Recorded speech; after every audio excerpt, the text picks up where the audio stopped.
But, Mr. President, I feel that there is a lack of seriousness. Perhaps world leaders some of the leaders who can do a lot, do not realize the urgency of the situation. We have a lot of ideas, but as someone said, ideas without funding is mere hallucination. Pakistan, I'll give you start with my own country. Our country is amongst the top 10 nations in the world which are most affected by climate change. We depend upon our rivers. We are mainly an agricultural country. And 80% of the water in our rivers comes from our glaciers. The glaciers not just on the Pakistani side, even India. The 80% of the water in Ganges and the Indian rivers also comes from the glaciers, from the Himalayan glaciers, Karakoram, Hindu Kush. And these glaciers are melting at quite a rapid pace. We detected already 5,000 glacial lakes in our mountains. And if this keeps going, if nothing is done, we are scared that humans are facing a huge catastrophe. In my country, when my party came to power in the province of KP, we planted 1 billion trees in 5 years. Now we've set ourselves a target of 10 billion trees in Pakistan. Idea being to counter the effects of global warming. But one country cannot do anything. This has to be a combined effort of the world. My optimism comes from the fact that humans, the Almighty has endowed humans with great powers. We can do anything, provided our survival instinct is stirred up. And this is really what I hope that the United Nations will take a lead in this. There must be more emphasis. Richer countries must be pushed. Countries that are responsible for, mainly are responsible for greenhouse gas emissions. They must be pushed because our country contributes minuscule amount to greenhouse gases. So I feel that the United Nations must take leadership in this. My second issue for me right now is even more critical. Mr. President, every year, billions of dollars leave the poorer countries and go towards rich countries. Billions of dollars siphoned off by the ruling elites of the developing world. And they find their way into Western bank accounts, offshore accounts, tax havens, expensive properties hidden behind companies bought in Western capitals.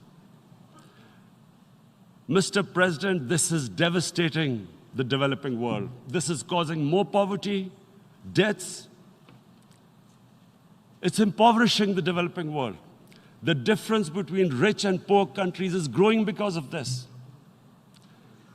Money laundering, which happens because money leaves the poorer countries into rich countries, is not treated the same as, for instance, money from drugs or terror financing.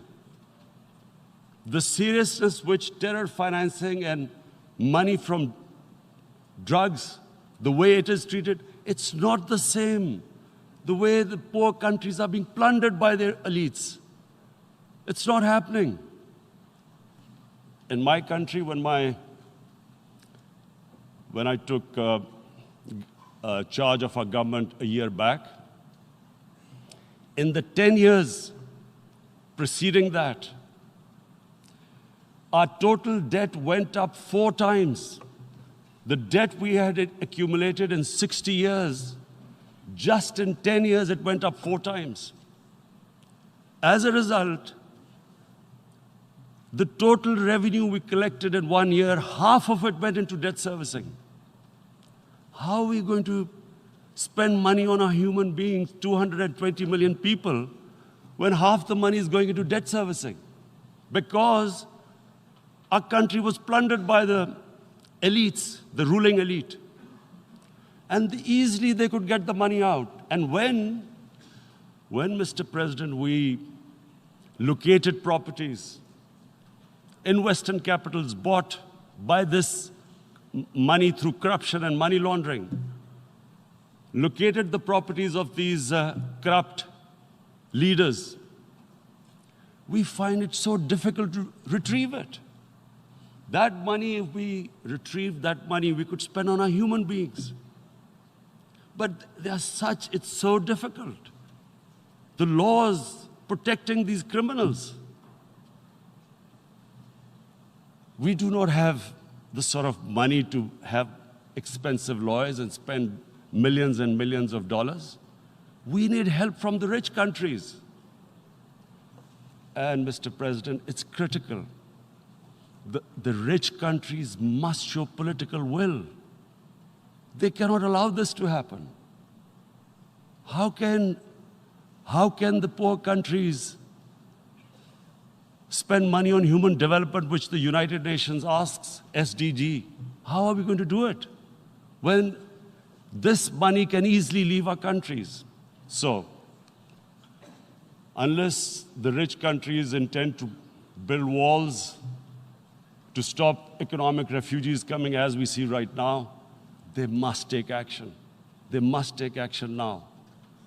It must be a deterrent. Corrupt ruling elites should not be able to take money out easily and park it into foreign bank accounts and into these properties abroad. And I never understand why. Why do we have these tax havens? Why is this allowed? Why shouldn't rich people pay taxes? Why is it legal to have these tax havens where you have these secret accounts? Because, the world is changing. The population of the world is growing.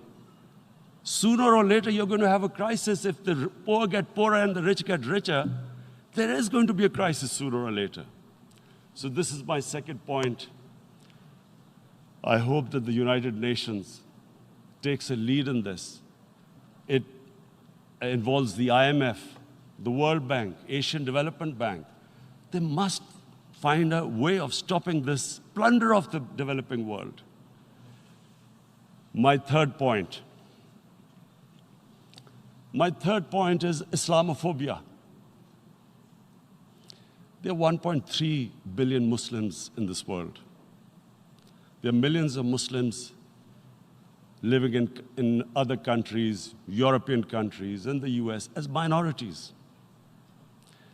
Islamophobia, since 9/11, has grown at a pace where it is alarming. Human communities live together.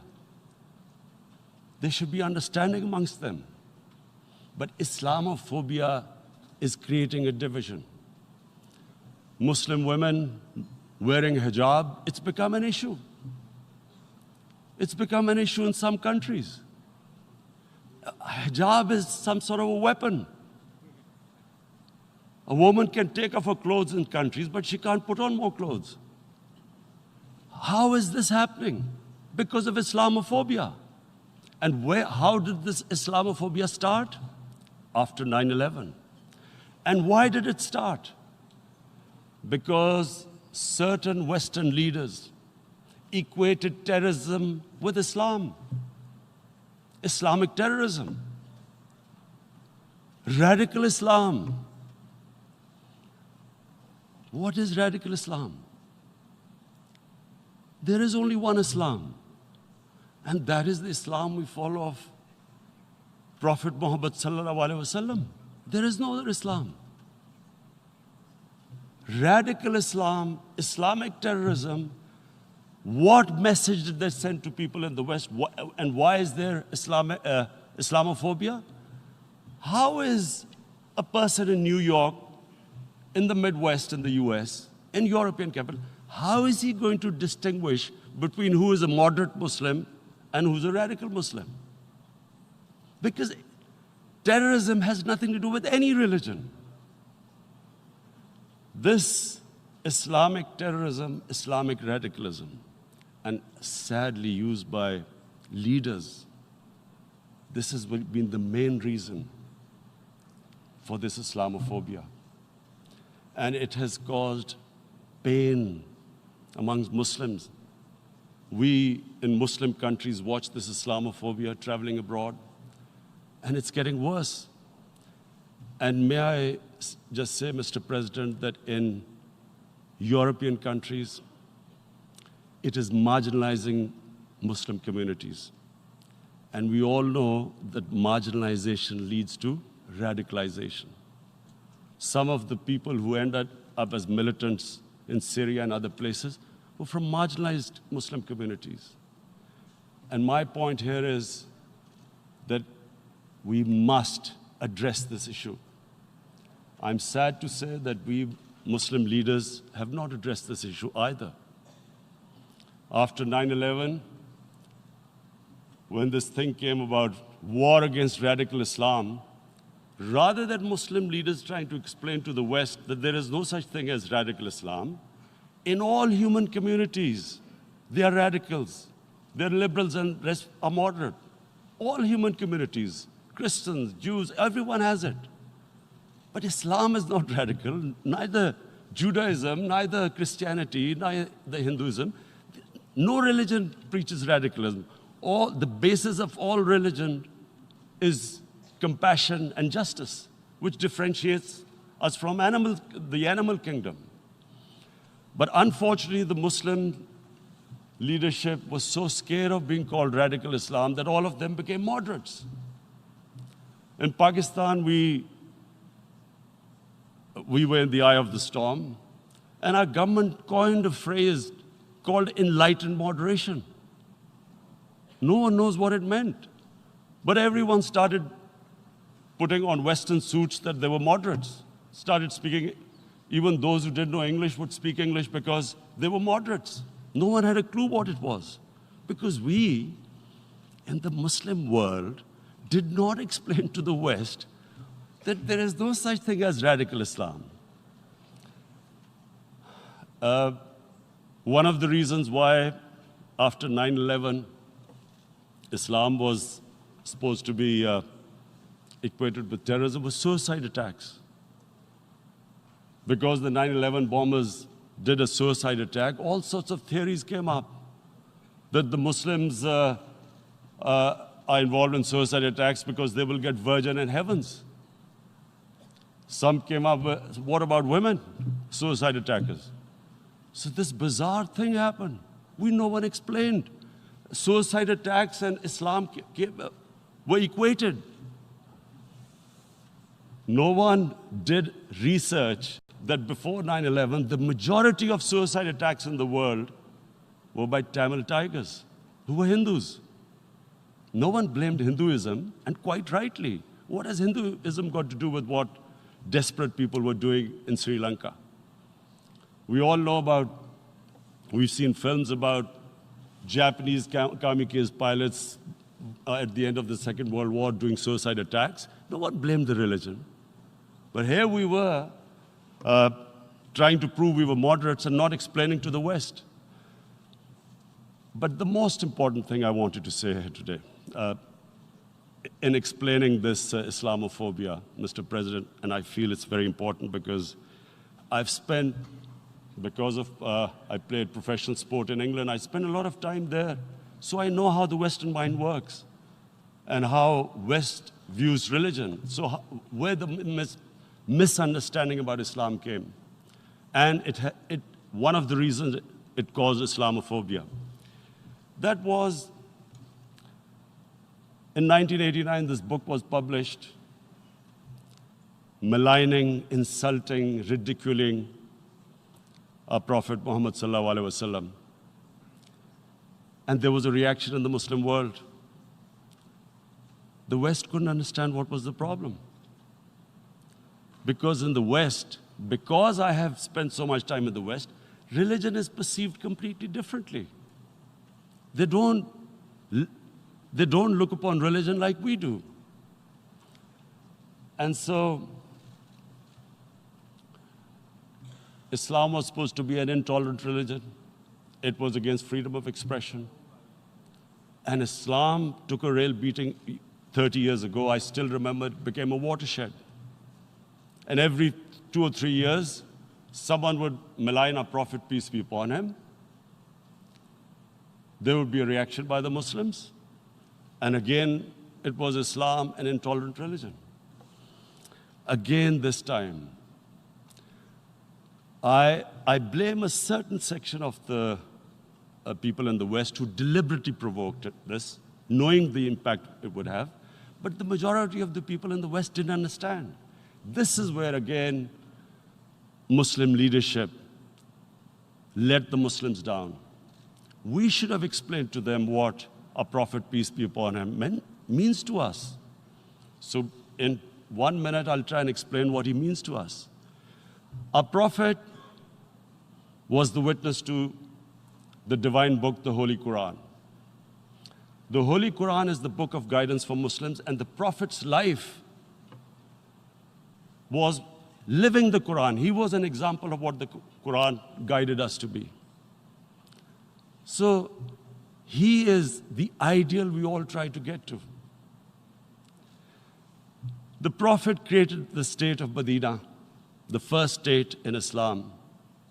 That state was the basis of a Muslim civilization which became the predominant civilization for the next 700 years. And what was that state? I hear such strange things about Islam, that it is against women, it's against minorities. The first state of Islam in Medina, it was the first time a welfare state was set up. The state took responsibility of the weak, widows, orphans, poor people, handicapped. It taxed the rich, spent the money on the poor. The state announced that all human beings are children of Adam, hence equal, whatever the color of their skin. The state announced, the Prophet announced that, and slavery, the whole system depended on slavery as it did for many years in the Western societies. The Prophet said that one of the greatest deeds is to free a slave. But because the society depended on slavery, he said, but if you have to, treat them as an equal member of the family. And as a result, something happened in a Muslim world which hasn't happened in any other civilization. Slave dynasties appeared. Slaves became kings. The Mamluks, slaves who ruled Egypt. In India, there were slave dynasties. And then, with minorities, again, you hear that Islam is supposed to be against minorities. Let me just make this clear. In Islam, the Prophet announced that everyone was free to practice his religion. It was a sacred duty to protect the places of worship of all religions. He announced that every person is equal in front of law, whatever his religion or his color. And this incredible case, and I always quote this, that the fourth Khalifa, the head of state of Medina, he lost a court case against a Jewish citizen. So, number one, it showed there was a rule of law, no one was above law. And number two, that a Jewish citizen was an equal citizen. So, Mr. President, when a Muslim society is unjust to its minorities, it is going against the religion of Islam and our Prophet, peace be upon him. So, it is important to understand this. The Prophet lives in our hearts. When he's ridiculed, when he's insulted, it hurts. As we human beings understand one thing: the pain of the heart is far, far, far more hurtful than physical pain. And that's why the Muslims react.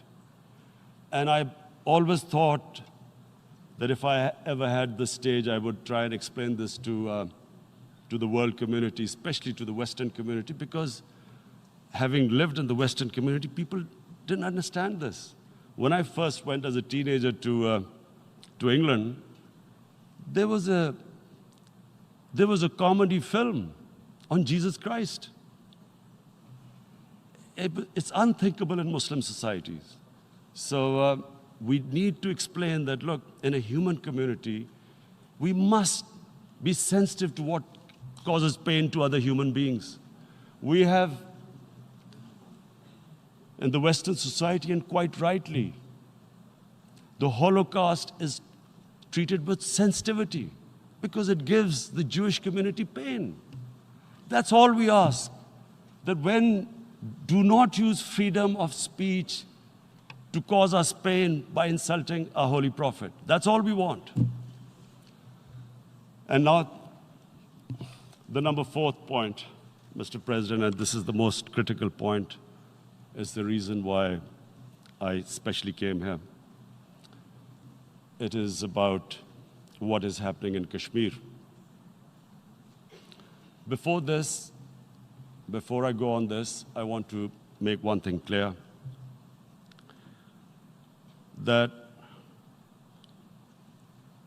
when we came to power, my first priority was that Pakistan would be a country which will try its best to bring peace. We had been through this war on terror. We joined the United States war on terror after 2001. And Pakistan went through one of its worst periods where 70,000 Pakistanis died and over 150 billion was lost to our economy. And Mr. President, I opposed the war because in the 80s, Pakistan had joined the Western countries in what was the freedom struggle then in Afghanistan against the Soviets. And it was funded by the Western countries. These Mujahideen groups, which were treated in guerrilla warfare, were trained by Pakistan Army, funded by the Western countries, and especially US, and they waged what was a freedom struggle in Afghanistan. The Soviets called them terrorists. We called them freedom fighters. 1989, the Soviets retreated. The Americans packed up and left. Pakistan was left with these groups. Come 9/11, Pakistan joined the United States in this war on terror. And now our government was supposed to, the reason why I opposed joining this war, because here we had indoctrinated them in jihad, meaning freedom struggle against foreign occupation. Now, because we had joined the US, and the US had occupied Afghanistan, now we were supposed to tell them that, no, this is not freedom struggle and jihad, it's terrorism. So that's why I tried to tell then government that, stay neutral because you will have leverage over them. You will be able to control them. But if you join them, you become collaborators and they will attack you, which is what happened. They turned against us. We went through a nightmare. 70,000 people killed in a war we had nothing to do with. No Pakistani was involved in 9/11. Taliban were in Afghanistan, Al-Qaeda was in Afghanistan. What had we to do with it? 70,000 Pakistanis died. So when we came to power, we decided that we would dismantle what was left of these groups. And this decision was taken not just by us, but by all the political parties in Pakistan. Unfortunately, they didn't implement it. So we came to power, we decided to implement it, and we dismantled whatever was left of the groups. And I know that India keeps accusing us that there are these groups there. I would like the United Nations to send observers, see for themselves what we've done. No Pakistani government would have dared to do this because it would have created strife. But we decided that there would be no militant organizations in Pakistan. So I need to give you this background and to what I'm going to say later on. And secondly, we started mending fences. I invited the Afghan president. We developed a relationship with Afghanistan. We had problems with Iran. We mended fences there. And then India. Now let me just give you a little background about my relationship with India. Because of cricket, and cricket being it's a passion in the subcontinent, I had great following in India. I have friends in India, and I loved going to India. So immediately, when my party came to power, the first thing we did was to immediately reach out to India. And I spoke to President Modi, and I said, look, we have similar problems. Climate change, poverty, let's get together. Let's resolve our differences through trade. Let's build a relationship on trust. Prime Minister Modi told me that, there were terrorist attacks from Pakistan. I said, we have problems with you. There are terrorist attacks which we know are instigated by India in Balochistan. We caught a spy, Kulbhushan Yadav, who admitted what the sabotage going on in Karachi and Balochistan. So we said, look, let's leave that behind. Let's move forward. Our main priority should be our people. The highest number of poor people live in the Indian subcontinent. Unfortunately, didn't make any headways. Our foreign ministers were supposed to meet on this in the UNGA last year. India canceled it. We thought that it's their election coming up. It's a nationalist, ultra-nationalist party. It doesn't want to cozy up to Pakistan. So we thought, okay, we'll wait till the elections. Meanwhile, a 20-year-old Kashmiri boy, whose father said was radicalized by the security forces in Kashmir, blew himself up on an Indian convoy. Immediately, India blamed us. I spoke to the Indian public on television. I said, if you give us any iota of proof, we will immediately take action because we've clamped down on these groups. Rather than sending us any proofs, they sent their jets in, they bombed us. We retaliated. Two of their planes were shot down, one pilot bailed out in Pakistan. We immediately returned the pilot, saying that, look, we do not want any escalation.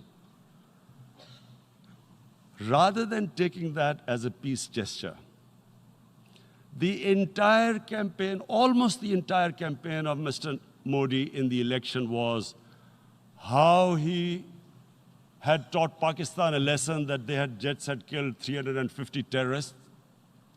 Complete lie, they had just killed about 10 trees of ours, which was quite painful given that, we are growing all these trees. He then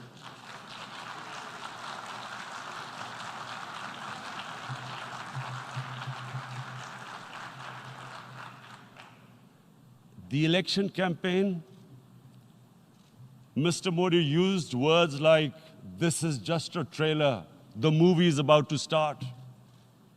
We will I went into Pakistan and taught them a lesson. This was the election campaign. Okay, so we thought, us politicians make all these statements to win elections. So, okay, after elections, we'll get back to our normal relationship. Well, the moment the elections ended, we approached India. No response, but then we discovered they were trying to push us in the FATF blacklist to bankrupt us. That's when we realized there was an agenda. And that agenda became obvious on the 5th August when India went against 11 United Nations Security Council resolutions, which say that Kashmir is a disputed territory and the people of Kashmir have the right of self-determination. They went against that.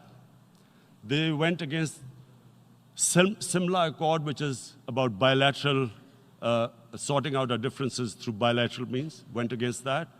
They actually went against the Indian Constitution. Illegally, they revoked Article 370, which gave Kashmir the special status. They got an extra 180,000 troops there. Total number of security forces in Kashmir now are 900,000. And they put 8 million people of Kashmir under curfew.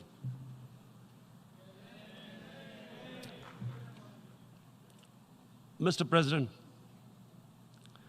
now I just briefly want to make the people understand, how can anyone do something like this? And for that, I have to explain to you what is RSS. RSS, Mr. Narendra Modi is a life member of RSS. RSS was an organization that was inspired by Adolf Hitler and Mussolini, came about in 1925. They believed in racial purity, racial superiority. They also believed they were an Aryan race like the Nazi believed they were an Aryan race. All that I'm saying can be verified. This is the time of information revolution. You can Google all this, what I'm saying. But it is very important for me to explain this to you so you know what is happening in India. This RSS believed in the ethnic cleansing of Muslims from India. At one point, there was racial superiority of the Hindu race. Secondly, it was hatred for the Muslims and for the Christians, because they believed that this golden age of Hindu civilization was stopped because of Muslim rule centuries back and then the British rule of India. So it was racial superiority and hatred for Muslims and Christians. This is openly stated. You look at the founding fathers of RSS, Golwalkar and Savarkar. Just Google them and you'll find out. And this ideology of hate is what murdered the great Mahatma Gandhi in 1948. It was this ideology of hate that made Narendra Modi in 2002 do a pogrom against Muslims in Gujarat when he was the chief minister. He allowed 3 days for these RSS goons who were inspired by the Hitler brown shirts. They actually wear brown shirts. This RSS, the Congress Home Minister gave a statement that in RSS camps, terrorists are being trained. And these terrorists butchered 2,000 Muslims and 150,000 Muslims were made homeless. Narendra Modi could not travel to the US because of that. And I need to make you understand this background before I explain to you that what sort of a mindset would lay siege to 8 million people with 900,000 troops. Women, children, sick people, locked in as animals. In fact, of what I know of England, if 8 million animals were locked in, the RSPCA would have made a lot of noise about it. These are human beings.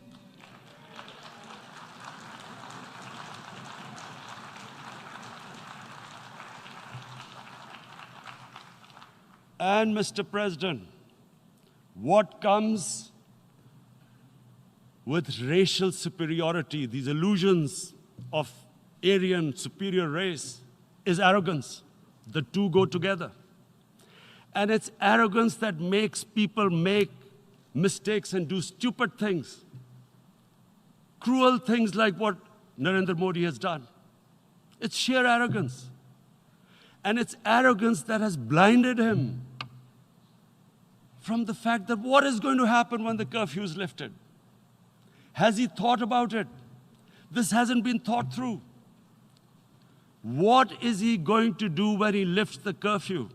Does he think that people of Kashmir will quietly accept the status quo because India has changed the constitution and taken away the special status? They'll accept that? Mr. President, 100,000 Kashmiris have died in the past 30 years because they were denied the right given by the United Nations, the right for self-determination. 100,000 have died and 11,000 women have been raped. There are two United Nations human rights reports on this. The world hasn't done anything because India is a huge market, 1.2 billion people. Sadly, the material prevails over the human. But this has serious consequences. Again, I repeat, that's why I'm here. Look, what is going to happen when the curfew is lifted will be a bloodbath. The people will come out. There are 900,000 troops there. They haven't come to, as Narendra Modi says, he's done this for prosperity of Kashmir. This is supposed to be for the development. These 900,000 troops, what are they going to do when they come out? There'll be a bloodbath. Has he thought it through what happens then? Mr. President, has anyone thought that what happens when there is a bloodbath? What do you think the impact will have on people of Kashmir? What do you think they will think? The way they have been boxed in their houses, treated like worse than animals, no rights. Thousands of all the political leadership has been arrested, taken out of Kashmir. Even those Kashmiri leaders who were pro-India have been taken out. 13,000 boys have been picked up and taken to God knows which destinations. So what do they think? What will the people of Kashmir do when they lift the curfew? They will be out in the streets. And what will these soldiers do? They will shoot them. They've already used pellet guns, blinded young boys. In the last 6 years, the 5 years, the oppression that has gone on in Kashmir. And so, Kashmiris will be further radicalized. Mr. President, there will be another Pulwama. And guess what? India will blame us. They're already blaming us. They're saying all this is happening because of Pakistan. One of their defense ministers said, there are 500 terrorists lined up on the border to go in. Why would Pakistan send 500 terrorists when there are 900,000 troops? What impact are they going to make? What will they do? And don't we know that the moment there is some terrorist attack, all that will happen is there'll be further cruelty and oppression of the people of Kashmir. We will just give the 900,000 troops to further crush the people of Kashmir. And then we'll give the Indian government an excuse that, look, Pakistan is a terrorist state and this mantra that has gone on Islamic terrorism. The moment you use this catchword, Islamic terrorism, the whole world turns away. No one talks about human rights. You can do whatever you want, which is what has happened in Kashmir, because they keep using this word, Islamic terrorism. And this is what they're doing right now. What do we benefit from further increasing the cruelty on the people of Kashmir? And why would we want this? But there is no other narrative left for India. As when they lift the curfew, whatever happens, Pakistan will be blamed, and there is always a danger of another Pulwama. They might come and bomb us again, and then another cycle might start. And what does Narendra Modi think that 180 million Muslims of India are thinking right now? Aren't they watching these Kashmiris stuck inside for 55 days they've been stuck in? Aren't they watching? What do you think? Don't you think that the Muslims will be radicalized in India? And I'm talking about 180 million people. And when they get radicalized, there will be some incident in India somewhere down the line. Again, we will be blamed. And I'm warning you right now, again, we will be blamed. And Mr. President, what about 1.3 billion Muslims who are watching this? And they know that it is only happening in Kashmir because they're Kashmiri Muslims. This is not happening to Kashmiri Hindus. They know that this is happening because of their religion. So what do you think they will be thinking? What do you think the Jewish community would think if they were, forget 8,000 Jews stuck like this? What do you think Europeans would think? What do we think?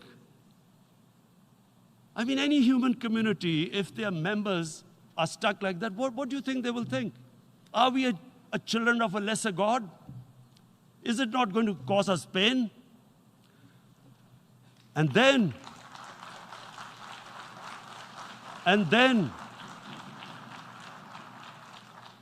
tell you what will happen. People will, in the 1.3 billion Muslims, someone will pick up arms.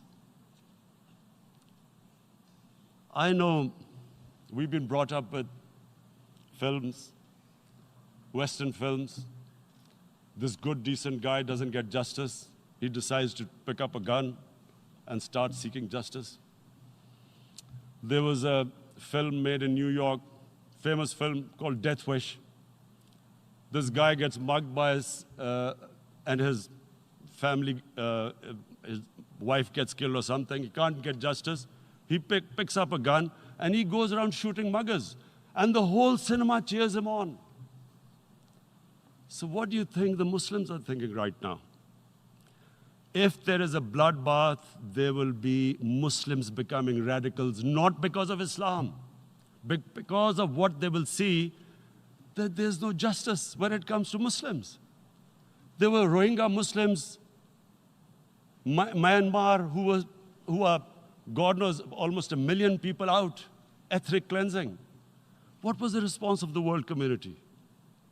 So what do you think will be the response of 1.3 billion Muslims? I picture myself. I'm in Kashmir. I've been locked up for 55 days. I have heard about, and there are rapes, Indian Army going into homes, soldiers. Would I want to live this humiliation? Would I want to live like that? I would pick up a gun. You're forcing people. You are forcing people into radicalization. When people lose the will to live, what is there to live for? And this is what, if you can do this to human beings, you are actually radicalizing people. And so, Mr. President, I want to repeat here, this is one of the most critical times. There will be a reaction to this. Pakistan will be blamed. Two nuclear-armed countries will come face to face, like we came in February.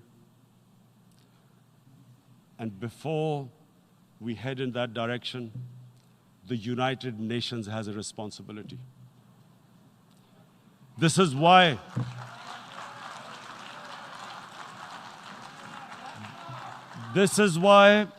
the United Nations came into being in 1945. You were supposed to stop this happening. I feel we are back to 1939, Munich. Czechoslovakia has been taken, annexed. What is the world community going to do? Is it going to appease a market of 1.2 billion, or is it going to stand up for justice and humanity?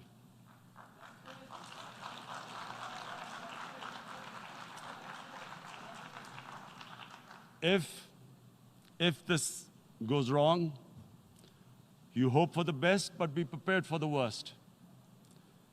If a conventional war starts between the two countries, Mr. President, if a conventional war starts, and anything could happen, but supposing a country 7 times smaller than its neighbor is faced with the choice, either you surrender or you fight for your freedom till death, what will we do? I ask myself this question. And my belief is, La ilaha illallah, there is no God but one. And we will fight. And when